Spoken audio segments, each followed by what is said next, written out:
बोलो सदगुरुदेव की। बोलो सब संतन की। बोलो सब संगत की। दिव्यात्माओं, आपने कल के सत्संग में जाना कि 5 कोस की यात्रा क्या होती है।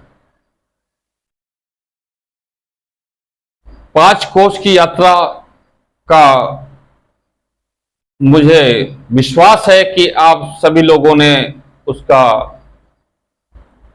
गहन अध्ययन किया होगा और उस पर विचार किया होगा कि हमारे शरीर के अंदर 5 कोस की क्या है और इसकी यात्रा कैसे होती है, इसके बारे में कल बताया गया।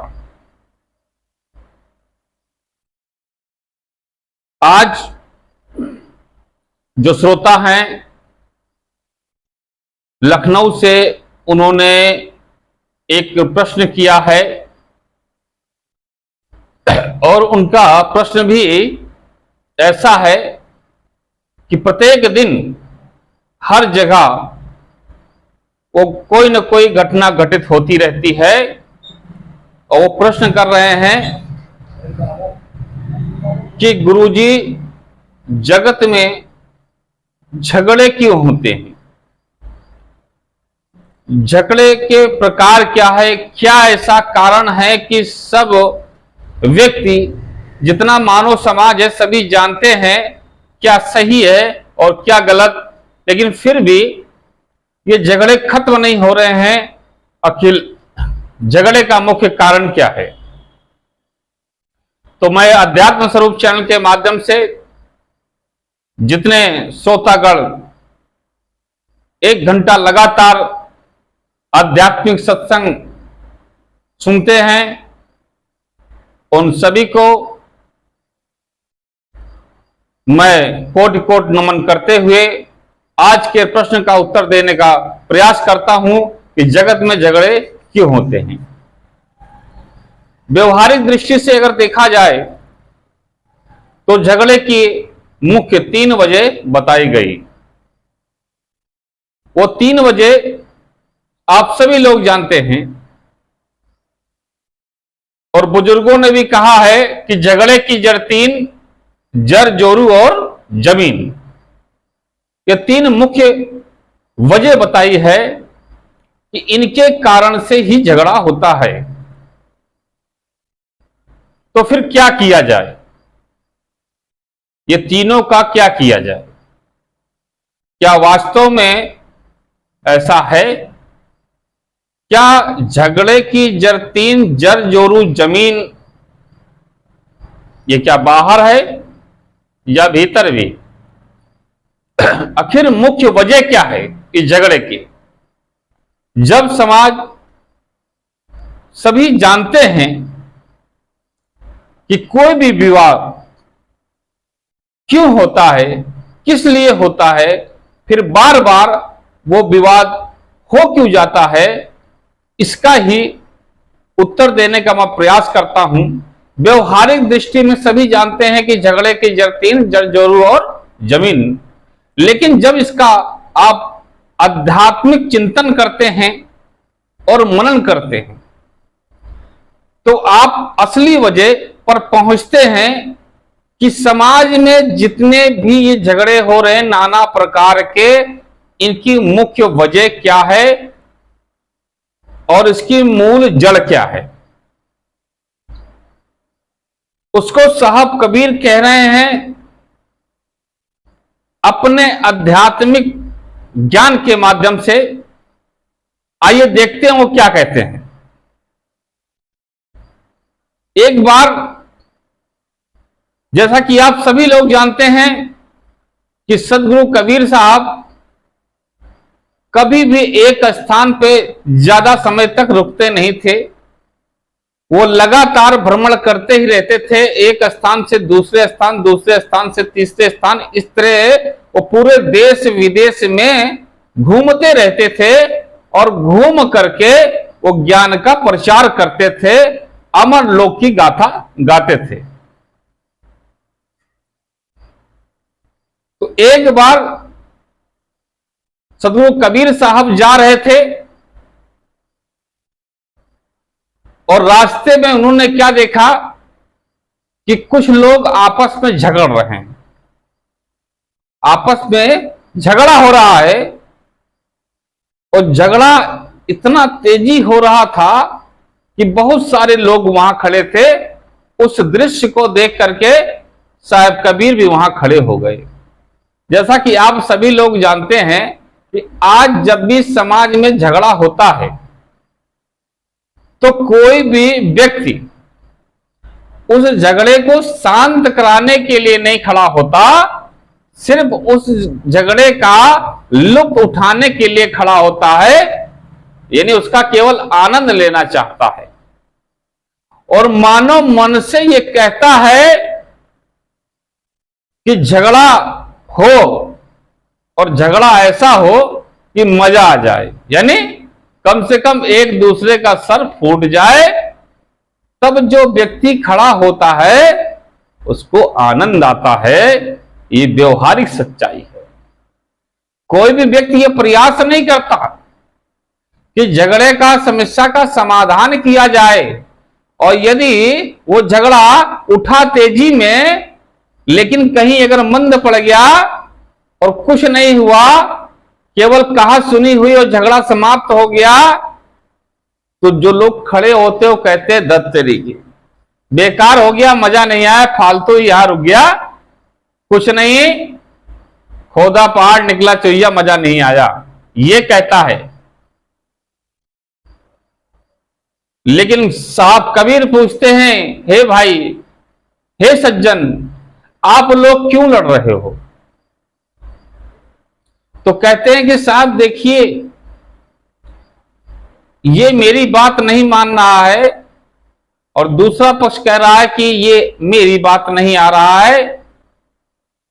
तो साहब कबीर कहते हैं, हे सज्जनों, ये झगड़ा आज आप देख रहे हो, ये झगड़ा आज आप लोग देख रहे हो, ये झगड़ा तो बहुत दिन से चल रहा है और लगातार ये झगड़ा चलता ही रहा है, ये तो केवल आज प्रकट हुआ है। क्या कहा साहब ने कि ये तो आज प्रकट हुआ है।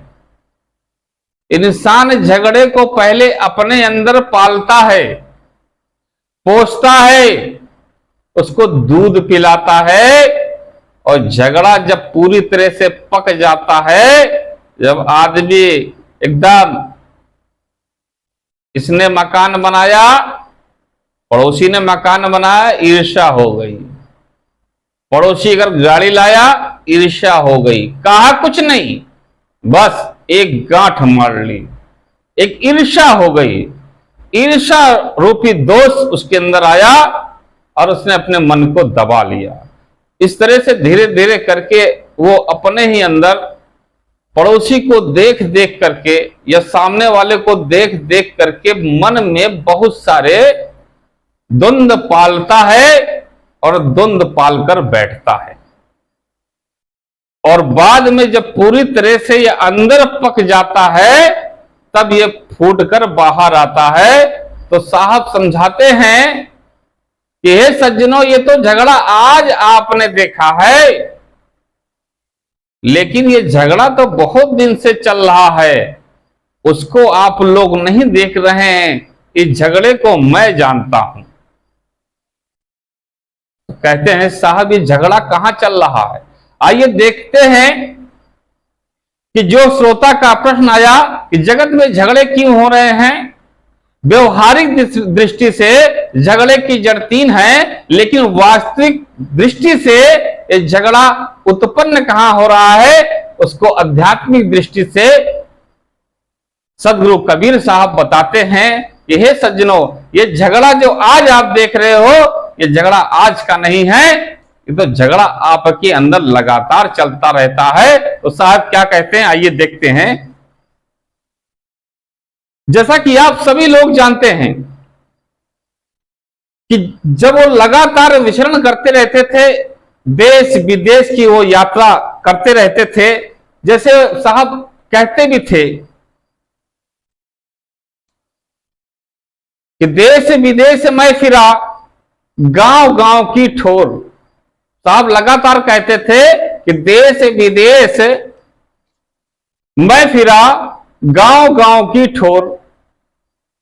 और साहब एक बात और कहते थे कि जब भी वो जाएं चौक चौराहे पे तो वो कहते थे कि कबीरा खड़ा बाजार में, लिए लंगूठी हाथ, और जो घर फूके अपना चले हमारे साथ। ऐसे सदगुरु कबीर साहब बताते हैं कि झगड़ा कैसे शुरू होता है और झगड़े की जड़ क्या है। व्यवहारिक दृष्टि में 3 बताया, लेकिन वास्तविक दृष्टि में झगड़ा है। कहते हैं कि हे संतो घर में झगड़ा भारी। कहते हैं साहब कि हे संतो घर में झगड़ा भारी, रात दिवस मिल उठ उठ, क्या बोल रहे हैं कि रात दिवस मिल उठ उठ लागे। रात दिवस मिल उठ उठ लागे, 5 ठोटा एक नारी। चारों जो है ना, अब इस पे क्या बताया, 5 ठोटा एक नारी, अर्थात 5 आपकी ज्ञानेंद्रिय और एक है दुर्बुद्धि रूपी नारी। कि न्यारो न्यारो भोजन चाहे, 5 अधिक स्वादी। क्या कहा कि न्यारो न्यारो भोजन चाहे, 5 अधिक स्वादी। ये 5 जो है ज्ञान इंद्रिया अलग अलग अपना अपना भोजन मांग रही हैं। फिर आगे कहा और कोई का हटा न माने, और काऊ का हटा न माने, आप ही आप मुरादी। दुर्मत केर, कहा कि साहब ने कि दुर्मत केर दुहाविन मेटे, ढोरे चाप चपेरे, कहत कबीर सोई जन मेरा, सो घर की रार निवेरे। अर्थात कबीर साहब कह रहे हैं कि इस शरीर में जो 5 ज्ञान इंद्रियां हैं, इसी के अंदर अलग अलग प्रकार के झगड़े हो रहे हैं। उदाहरण के लिए जैसे आप मानिए किसी बगीचे में आप देखने जाते हैं, घूमने जाते हैं, तो जब घूमने जाते हैं आप बगीचे में, तो आंख क्या देखती है, सुंदर सुंदर नजारे। अब जब सुंदर सुंदर नजारों को देखती है आंख, तो मन को इशारा करती है कि ये चीज मुझे सुंदर लग रही है।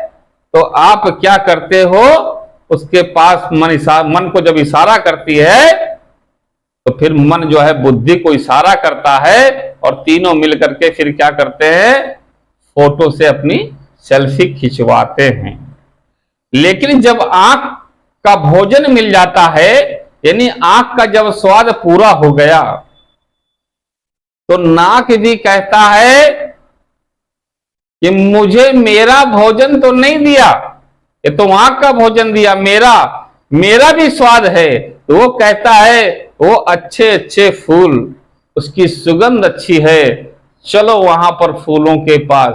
तो आपकी नाक सुगंध की ओर जाती है अपना भोजन लेने के लिए, और उसका सुगंध लेकर के तृप्त होती है, अपना स्वाद उसका भी पूरा होता है। लेकिन जब आंख और नाक का स्वाद पूरा होता है, तो कान भी कहता है कि इन्होंने ये तो धोखा दे दिया, लेकिन मेरा नहीं दिया।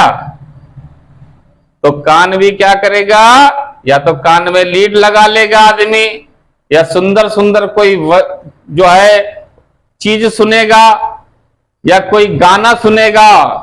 वो कान भी लड़ाई करता है, वो इंद्री कान इंद्री भी लड़ती है कि मुझे तो दिया ही नहीं मेरा स्वाद। फिर आप उसको जो है किसी तरह से खुश करने के लिए कोई गाना जो है कान में लीड लगा लेते हैं, या कहीं पर कोई डीजे बज रहा हो या भजन बज रहा हो तो वहां चले जाते हैं और कान का स्वाद मिलता है। लेकिन अभी तो केवल 3 का हुआ। जब 3 का होता झगड़ा देखिए कैसे शुरू हो रहा और कौन लड़ रहा है यहां पर। जब आंख का स्वाद पूरा हुआ, नाक का स्वाद पूरा हुआ और कान का स्वाद पूरा हुआ, तो जीभ कहती है मेरा तो स्वाद पूरा नहीं किया, यानी मुझे तो नहीं दिया, इन सबको दे दिया और मुझे नहीं दिया। तो भाई स्वाद काहे छूट जाए, जीभ काहे छूटेगी। तो भी कहेगी चलो किसी रेस्टोरेंट में बैठते हैं अब पिज्जा बर्गर चबा के दबा के खाते हैं, वो भी स्वाद ले ले खाएगा। लेकिन जब चारों ने स्वाद ले लिया तो एक बचा, वो है त्वचा। वो कहती है दिन भर घूम घूम करके सबने तो आनंद ले लिया, थोड़ा मुझे भी चाहिए। तो ढूंढता क्या है, बिस्तर, कि कहीं गद्दा मुलायम मुलायम मिल जाए, उस पे भी जाकर थोड़ा सा विश्राम कर ले। तो ये पांचों का जो है इस प्रकार से बारी बारी से झगड़ा होता है। आप इसको दूसरे उदाहरण में भी देखिए। आप सभी के घरों में टीवी होती होगी और जब टीवी देखने के लिए आप बैठते हो, साहब टीवी देखने बैठते हो और अचानक उसकी लीड हिल जाए, ऑडियो वाली यदि लीड हिल जाए तो आप क्या करते हो, तुरंत कान कहता है कि मेरा स्वाद नहीं मिल रहा है, तुरंत इसको ठीक करो। और जैसे आप जाते हो टीवी की ऑडियो वाली लीड सही करने, तो वैसे वीडियो वाली लीड हिल जाती है, ऑडियो बजता है पर वीडियो गायब होता है। तुरंत आंख कहती है अरे ये क्या, ऑडियो बज रहा है लेकिन वीडियो नहीं है, इसको ठीक करो। यानी आंख कहता है ऐसे कैसे। अब झगड़े देखिए किस प्रकार हो रहे हैं, और झगड़े कहां हो रहे हैं, सामने हो रहे, अंदर हो रहे। झगड़े उठते कहां से हैं, साहब कह रहे हैं, समझा रहे हैं इस इंद्रियों के माध्यम से कि मुख्य वजह यही है कि जब अगर लीड हिल गई, आवाज बंद हुई तो कान को बहुत बुरा लगा और तुरंत उसको ठीक करने के लिए कहा। और अगर पिक्चर चली गई तो आंख को बहुत बुरा लगा, यानी कि कहीं बाहर नहीं, बुरा किसको लग रहा है। यदि कान को कान वाली चीज नहीं मिली तो कान को बुरा, आंख को अगर सुंदर चीज देखना है, आंख वाली चीज नहीं मिली तो आंख को बुरा लगेगा। अगर आंख को मिली, नाक को नहीं मिली, इसको खुशबू सुगंध नहीं मिली, तो यहां भी आपका झगड़ा रात ठन गया। अगर इन सबको मिला, जीभ को नहीं मिला, तो भी रात ठन गया। और इन सबको मिला, अगर त्वचा को भी नरम नरम गद्दा नहीं मिला, उसके मन चाहा मुताबिक अगर क्या नहीं मिला, गद्दा नहीं मिला, तो 5 ये और एक कहा, 5 ढोटा एक नारी, यानी कुबुद्धि रूपी नारी इनका साथ देती है इस झगड़े में। हमेशा ध्यान रखना, ये जो कुबुद्धि रूपी नारी, जो दुर्मति वाली इसको कहते हैं, कुबुद्धि यानी दुर्मति वाली, हमेशा ये चढ़ा चढ़ा के यदि कोई झगड़ा शांत होता रहता होगा, साहब अगर कोई झगड़ा शांत होता रहता है तो दुर्बुद्धि रूपी नारी जाती है और धीरे से उसको चाबी भर देती है, यानी उसको रुकने नहीं देती है। इसी प्रकार से हमारे अंदर ये ईर्ष्या और द्वेष का भावना चलता है और संसार में ये झगड़े बाद में प्रकट होते हैं। पहले इस शरीर के अंदर इसका पालन पोषण होता है, और वो जैसे ही बाहर किसी को देखता है वो बर्दाश्त नहीं करता। यदि उसके पास ज्ञान नहीं है, सिर्फ भौतिक धन है, तो सिर्फ चाह क्या करेगा, जैसा दूसरा व्यक्ति अगर कहीं कोई विकास कर रहा है तो उस विकास को देख करके वो दुखी होता है। कि जैसा बताया कि पड़ोसी का अगर 1 मंजिल था 2 मंजिल बना तो चिंता में पड़ जाएगा, और यहां पर उसके अंदर एक द्वंद्व उठ जाएगा, ये कैसे, मुझसे बड़ा ये कैसे। एक ईर्ष्या रूपी बीज उसके अंदर पला, पर कुछ कह नहीं सका, दबा लिया।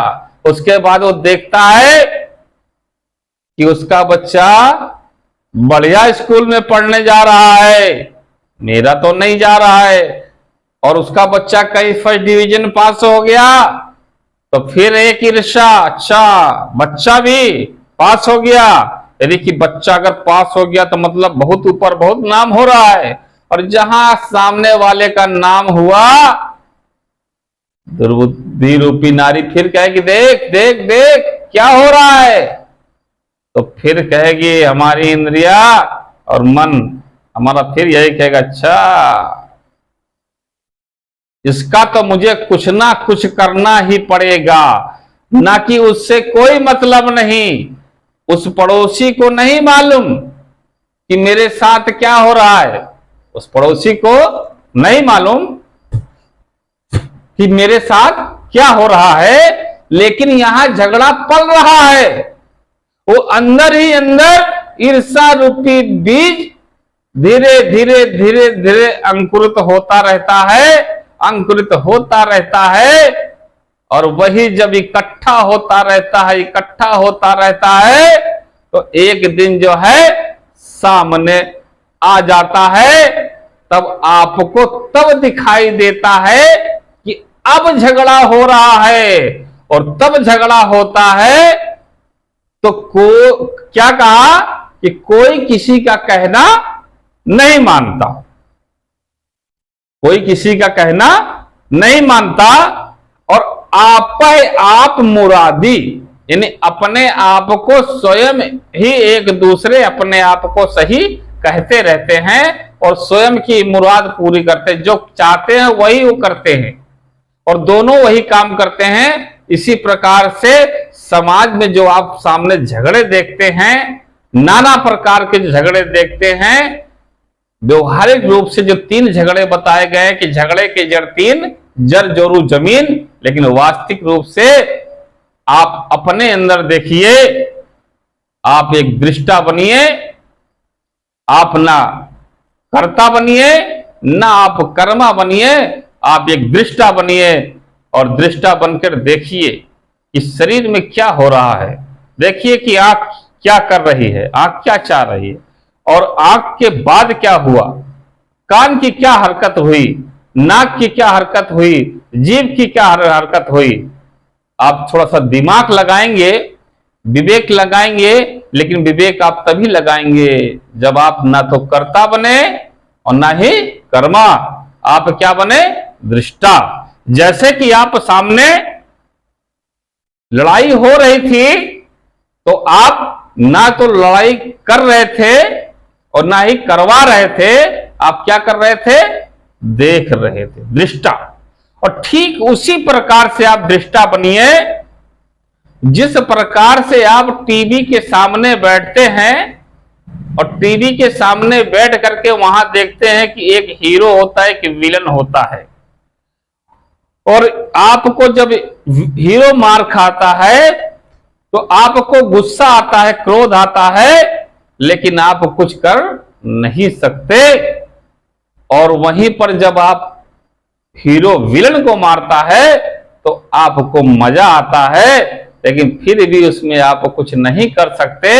यानी जो आपके इच्छा के अनुकूल है तो भी आप कुछ नहीं कर सकते, आपकी इच्छा के प्रतिकूल है तब भी आप कुछ नहीं कर सकते, क्योंकि ना आप उसमें करता हैं और ना ही आप कर्म हैं, ना झगड़े आप वहां लगवा रहे हैं, ना झगड़ा स्वयं आप कर रहे हैं। आप क्या है, दृष्टा, आप मात्र देख रहे हैं। जिस प्रकार फिल्म को आप देखते हैं और देखकर कभी खुशी भी होती है और कभी दुख भी होता है, पर आप नहीं देखते। इसी प्रकार से सज्जनों, और जिस सज्जन का यह प्रश्न था कि जगत में झगड़ा क्यों होता है, तो आपसे मैं विनम्र निवेदन यही करूंगा कि आप दृष्टा बनिए, और दृष्टा बन के बाहर के झगड़े को आप बाद में देखिएगा, पहले अपने अंदर के झगड़े को देखिए। क्यों साहब, झगड़े ऐसे होते हैं ना, बाहर तो नहीं हो रहे हैं, अंदर हो रहे हैं। तो पहले अपने अंदर एक दृष्टा बनिए। आप संसार में जो सज्जन पुरुष होता है वो पहले दृष्टा बनता है, यानी दोनों को पहले देखता है, ये क्या कर रहा है और ये क्या कर रहा है, दोनों को आराम से चुपचाप खामोशी से देखता है, दोनों की तरफ कुछ नहीं बोलता है, ना इसको बोलता है और ना इसको बोलता है। जब उससे कोई पूछता है, यदि दृष्टा से वो दोनों आके पूछते हैं कि साहब ये बताइए हम में दोनों में से किसकी गलती, तब आप वहां अपनी राय रखें, अन्यथा आप अपनी राय न रखें। आप अपने आप को ऐसे ही देखें कि ये सृष्टि का रंगमंच पर ये फिल्म चल रही है, ठीक उसी प्रकार जिस प्रकार टीवी में चलती है। आप सब कुछ देखते हुए भी आप कुछ नहीं कर पाते, बस एक काम उसमें आप करते हैं, वही काम आपको यहां भी करना है।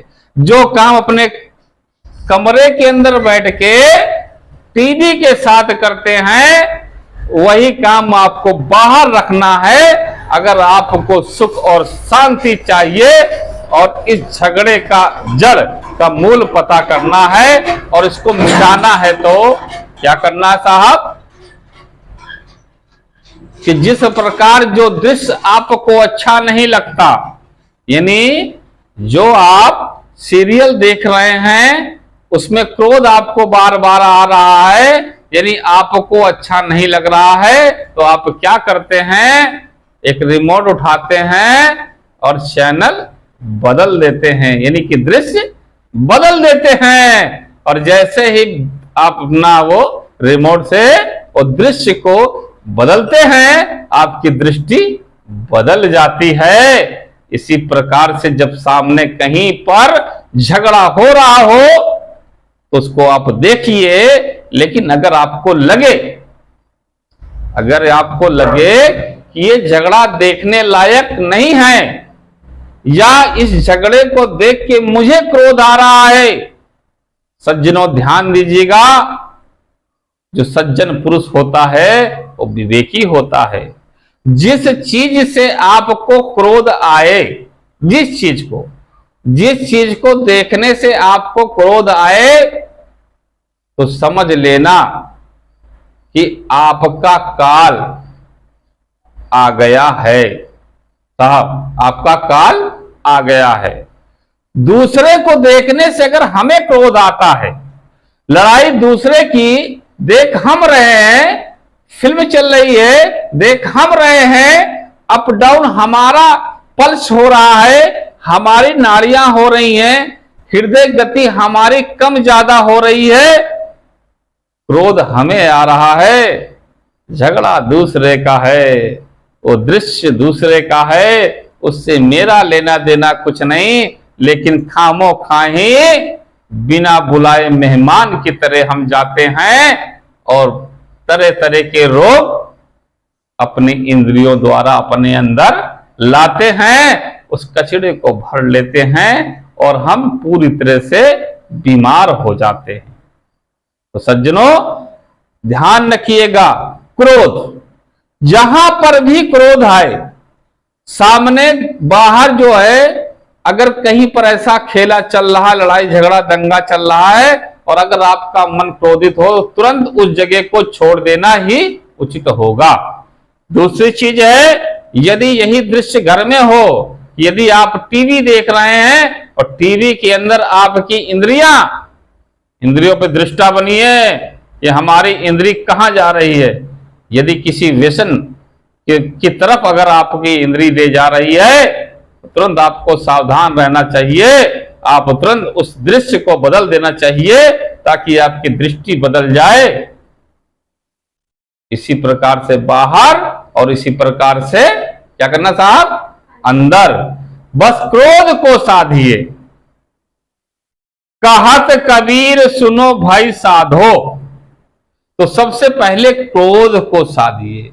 एक तय कर लीजिए, निश्चय कर लीजिए कि अगर दुनिया में झगड़े को खत्म कराना है तो पहले अपने झगड़े को खत्म करना है। आज जब भी आप सुबह उठिए तो एक साधना लीजिए, यानी एक व्रत लीजिए, आज मैं दिन भर गुस्सा नहीं करूंगा, क्रोध पर काबू। दूसरा है वाणी, इस पर वाणी पर।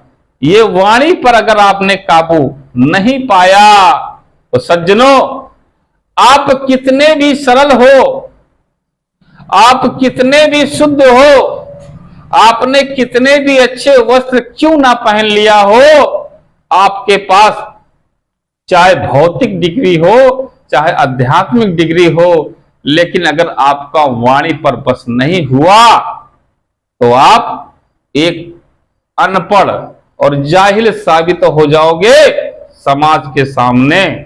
लेकिन ये वाणी भी तभी दोषी होगी साहब, ये वाणी भी तभी दोषी होगी जब अंदर क्रोध होगा।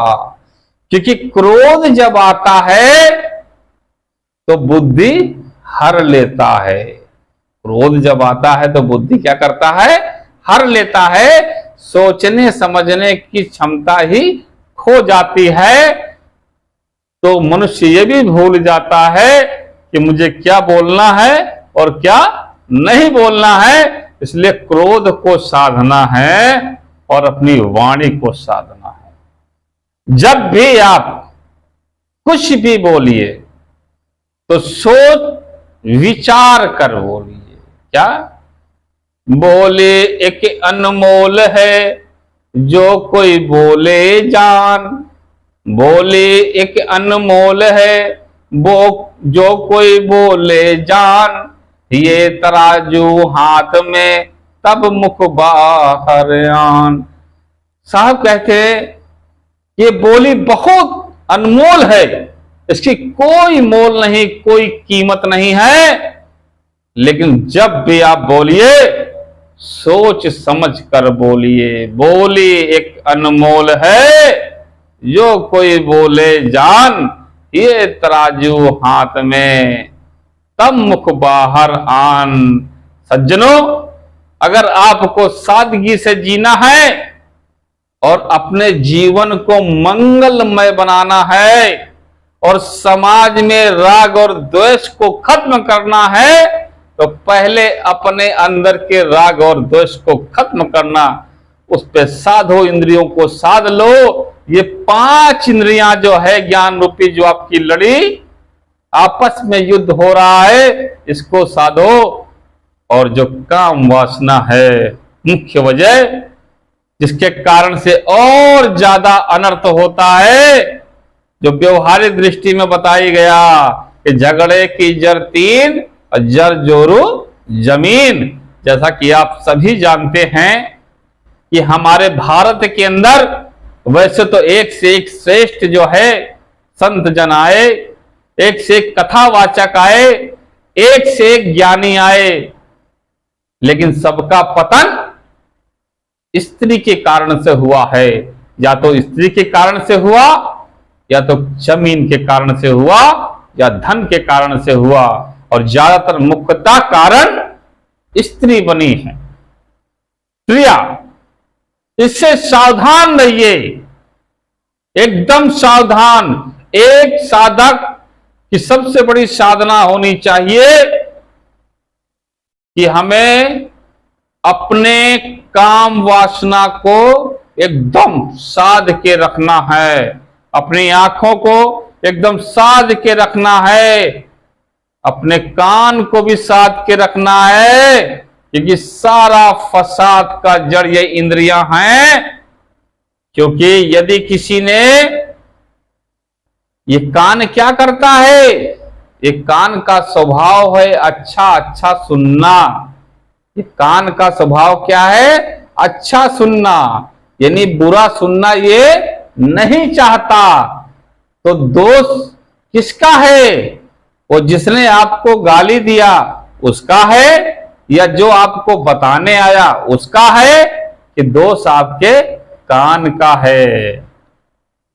एक ही व्यक्ति कहीं पर आपको गाली दिया या नहीं दिया ये पता नहीं, लेकिन आपका पड़ोसी आके बोला कि फलाने आपको गाली दे रहे थे, तो कौन सुना? साहब कौन सुना? कान। तो कान को क्या आया? गुस्सा। क्यों?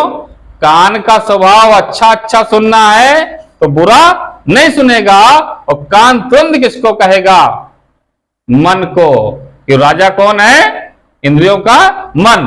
कान तुरंत संकेत करेगा, मन को मन करेगा बुद्धि को, और वो चित्त में बिठा लेगा। अच्छा उसने गाली दी, लेकिन वो दृष्टा होगा तो सोचेगा कि गाली दी तो कोई वजह होगी, और दी तो दी, मुझे दी तो दी,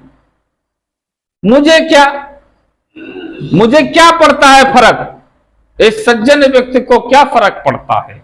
यदि वो गाली दे रहा है, क्रोध कर रहा है, तो अपना स्वयं का नुकसान कर रहा है, उसकी पल्स बढ़ रही है, उसकी बीपी हाई हो रही है, इसमें मेरा क्या? जो अज्ञानी होगा वो कान के जाल में फंस जाएगा, क्योंकि कान तो सुनना चाहती है अच्छा अच्छा, बुरा तो सुनना नहीं चाहती। इसी प्रकार से आंख भी अच्छा अच्छा ही देखना चाहती है, बुरा देखना नहीं चाहती। इसलिए ध्यान रखिए, सबसे बड़ा सावधान रहिए इन कानों से। ध्यान दीजिए, महाभारत का क्या था वजह? महाभारत क्यों हुई थी? महाभारत में दो ही मुख्य किरदार थे मास्टर साहब, दो मुख्य किरदार, एक नारी और एक कान। काने का बेटा काना होगा, नहीं अंधे का बेटा अंधा होगा। और पूरा महाभारत हो गया और पूरा का पूरा विनाश करवा दिया कौरव और पांडवों का, एकमात्र किसके कारण?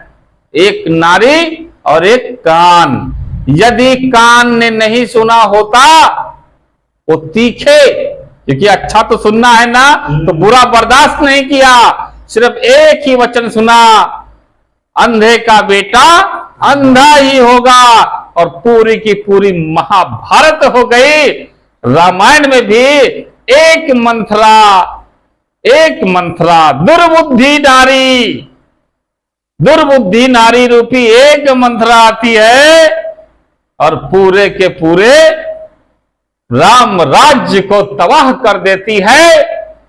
और जो दशरथ चक्रवर्ती सम्राट होते हैं, उनके पूरे साम्राज्य का चकनाचूर कर देती है।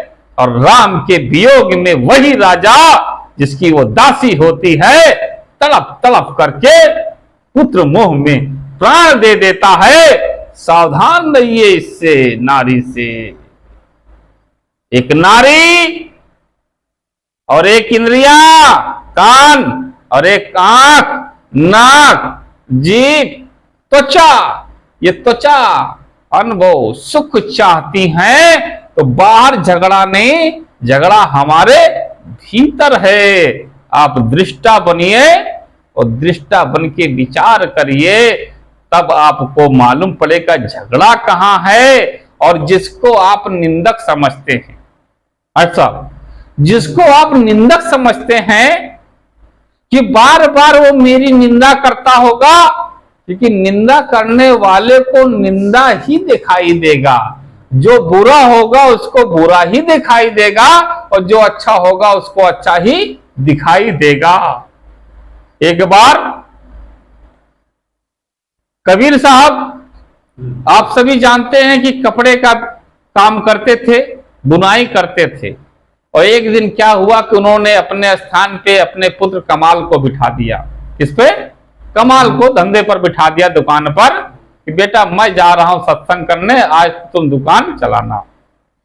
तो दुकान पर एक ग्राहक आता है और कहता है दुकान का सारा माल जितना है आज का बना वो हमको दे दीजिए, सारे कम्बल हमको दे दीजिए।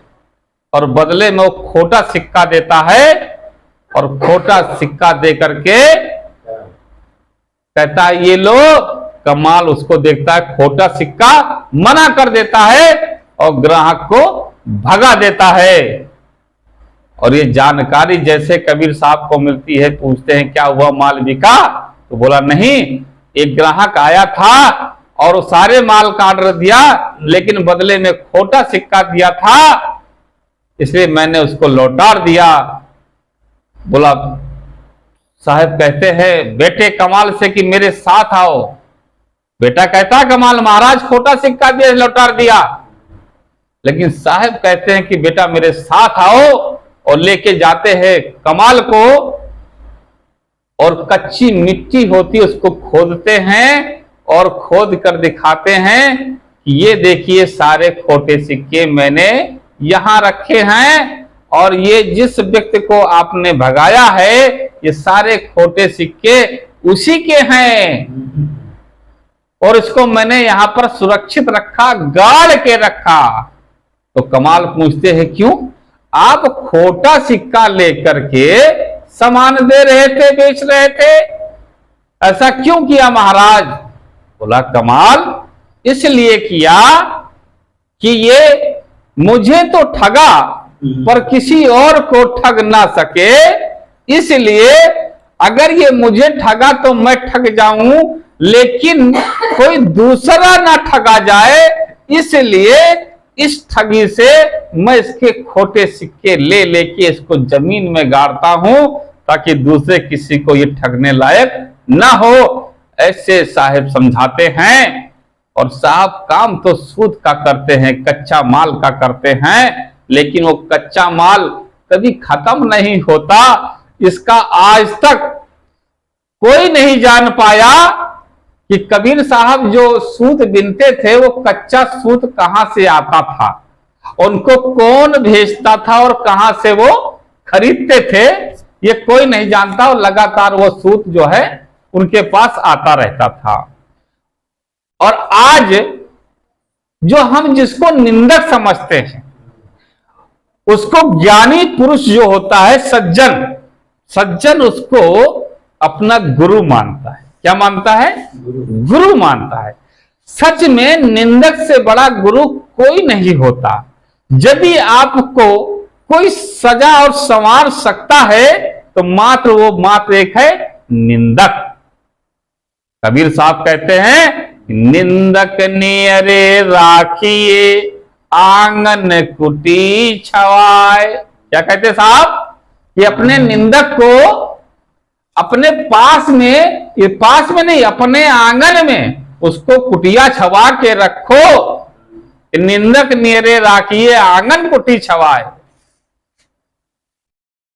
बिन पानी साबुन बिना निर्मल करे सुहाए। कि वो बिना पानी बिना साबुन को ही आपको साफ करता रहेगा। क्योंकि निंदक को आप अगर देखिए गौर से तो आपका ऐसा वो नौकर है और ऐसा वफादार नौकर है कि आपको पैसे देने के बाद भी नहीं मिलेगा। निंदक की सबसे बड़ी खासियत, अगर निंदक आपके सामने है, या निंदक आपका पड़ोसी है, या निंदक आपका भाई है, या परिवार का कोई व्यक्ति है, तो देखिए आपकी सेवा वो कैसे करता है और आपके गुणों को देखिए कैसे निखारता है, उसके वजह से कैसा आपका रूप निखरता है। और निंदक कितना बढ़िया चौकीदार होता है कि आपको रात को सोने के बाद सोता है। साहब आपका निंदक आपके सोने के बाद सोता है, क्योंकि वो दिन भर तो आपके अंदर कोई अवगुण ढूंढ नहीं पाता, तो सोचता है कि सब गांव सो गया, लेकिन रात को 11 बजिया अभी मास्टर साहब के घर में सब जाग रहे हैं।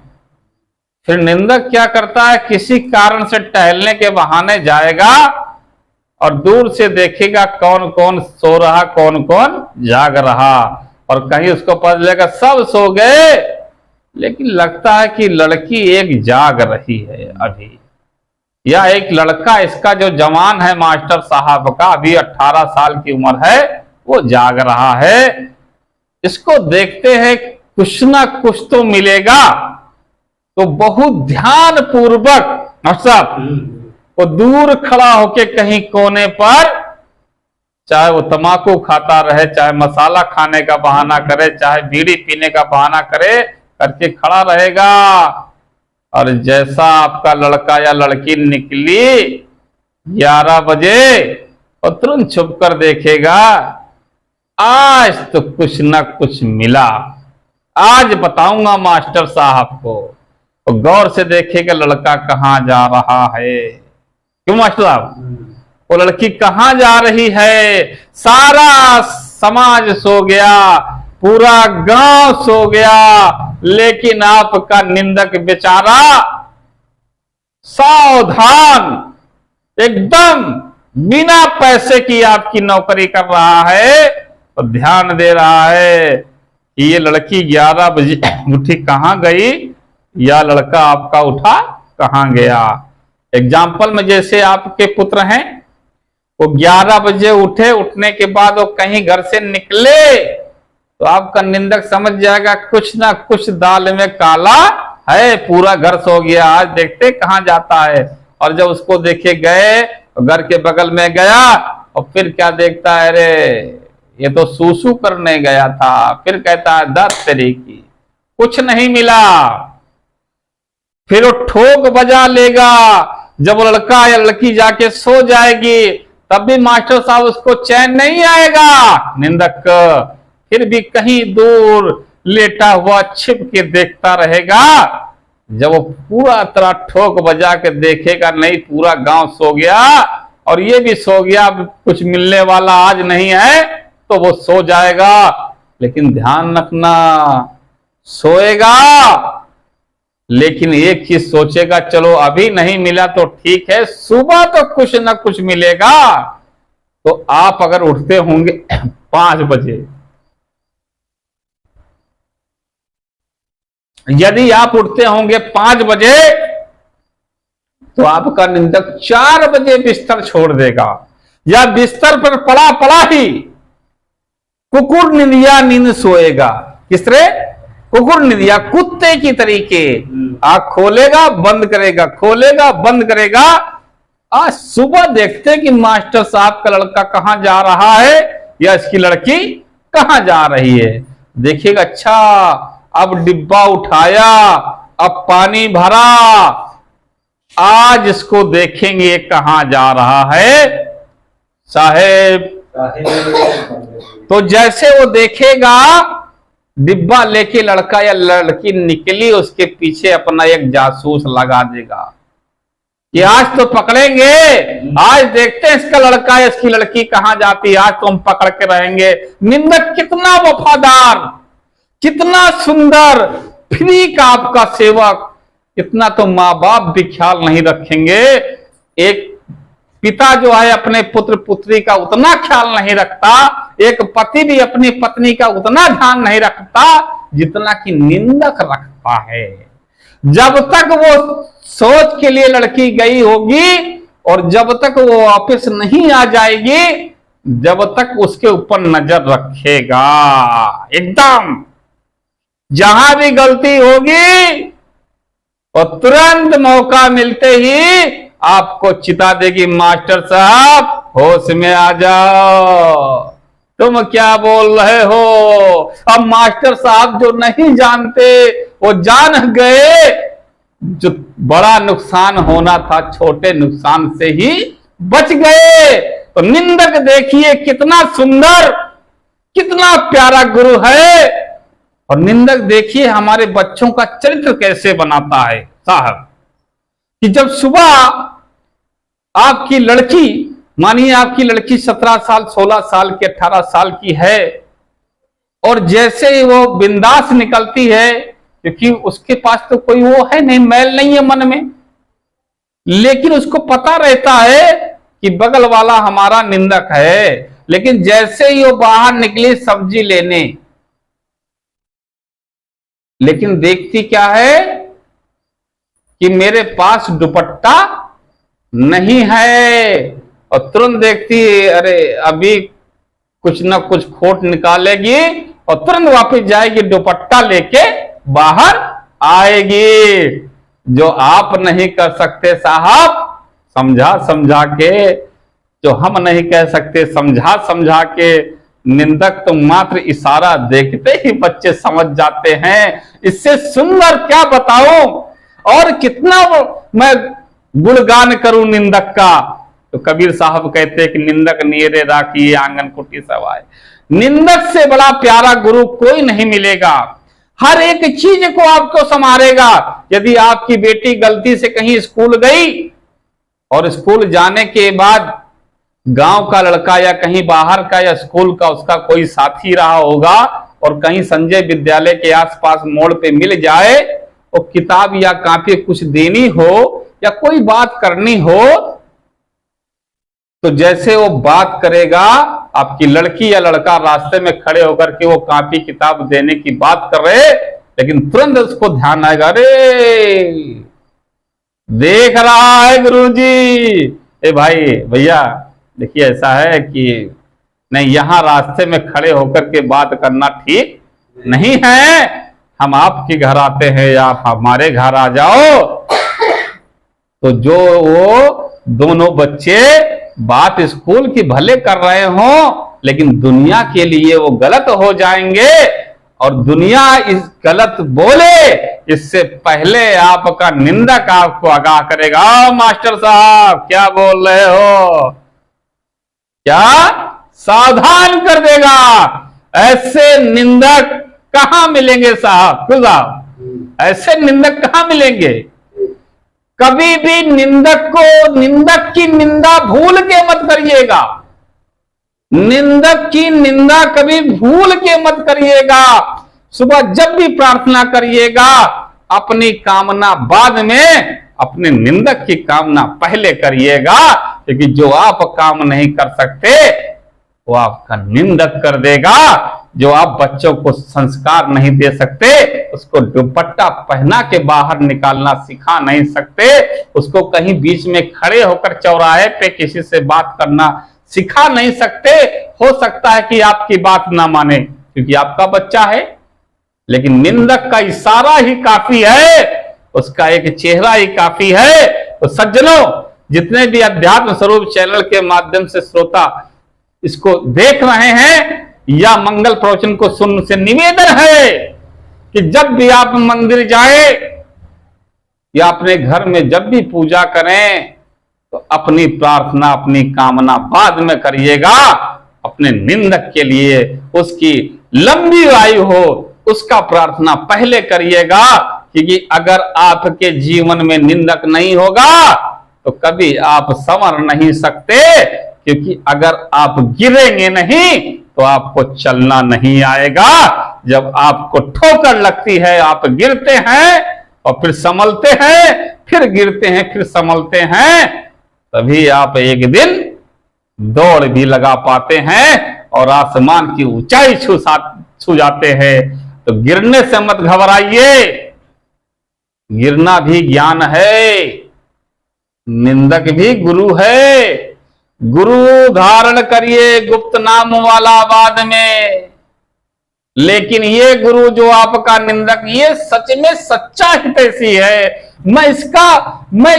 मैं क्या बताऊं कि मैं इसकी अगर मैं व्याख्या करूं तो रात बीत जाएगा। मैं तो रात में सोता तो यही कहता हूं, हे गुरु, अगर मेरे अंदर सच्ची भक्ति है, श्रद्धा है, तो मेरे निंदक को स्वस्थ रखना, मस्त रखना, उसकी आंखें एकदम तेज रखना, उसकी बुद्धि भी एकदम तेज रखना, उसके कान भी बिल्कुल फिट रखना, क्योंकि वही देखेगा हमारे बच्चों को।